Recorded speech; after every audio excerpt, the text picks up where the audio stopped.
ইয়া বাসিতু, যিনি প্রসারিত করেন ও দান করেন। আসসালামু আলাইকুম প্রিয় দর্শক।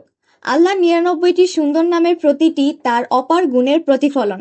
আজ আমরা জানব ইয়া বাসিতু সম্পর্কে, যিনি তার দয়ায় রিজিক ও রহমত প্রসারিত করেন।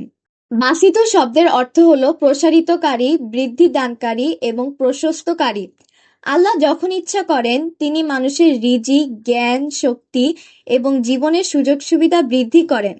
তিনি তার বান্দাদের যেভাবে চান সেভাবে দান করেন। কোরআনে বলা হয়েছে আল্লাহ রিজিক বৃদ্ধি ও সংকোচন করেন যাকে ইচ্ছা করেন, আর তারা দুনিয়ার জীবনের সুখেই আনন্দিত হয়, অথচ আখিরাত দুনিয়ার তুলনায় অতি ক্ষুদ্র।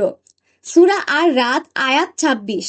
রাসূলুল্লাহ সাল্লাল্লাহু আলাইহি সাল্লাম বলেন, যে ব্যক্তি চায় তার রিজিক বৃদ্ধি পাক ও হায়াত দীর্ঘ হোক, সে যেন আত্মীয়তার সম্পর্ক বজায় রাখে।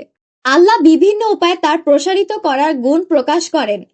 রিজিক বৃদ্ধি, তিনি যাকে ইচ্ছা রিজিক বাড়িয়ে দেন। জ্ঞান ও প্রজ্ঞা, তিনি বান্দাদের জ্ঞান ও বুদ্ধি দান করেন। সান্ত্বনা ও শান্তি, আল্লাহ দুঃখ কষ্টের সময় অন্তরে প্রশান্তি দান করেন। আমাদের জীবনে ইয়া বাসিতুর নৈতিক শিক্ষা। রিজিকের জন্য চেষ্টা করা, আমরা পরিশ্রম করব কিন্তু বিশ্বাস রাখবো যে আল্লাহই রিজিকের মালিক। আত্মবিশ্বাস রাখা, কঠিন সময়ে আল্লাহর উপর ভরসা রাখা উচিত, কারণ তিনি সংকট দূর করতে পারেন। দানশীল হওয়া, আল্লাহ যেভাবে আমাদের দান করেন আমরাও তেমনি ভাবে অন্যদের সহায়তা করব। প্রিয় দর্শক, আল্লাহ ইয়া বাসিতু, তিনি রিজিক ও দয়া প্রসারিত করেন। তাই আমাদের উচিত তার উপর বিশ্বাস রাখা, কৃতজ্ঞ থাকা এবং তার প্রদত্ত দান অন্যদের সাথে ভাগ করে নেওয়া।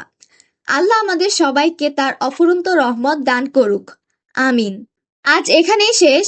আল্লাহ হাফেজ। আসসালামু আলাইকুম।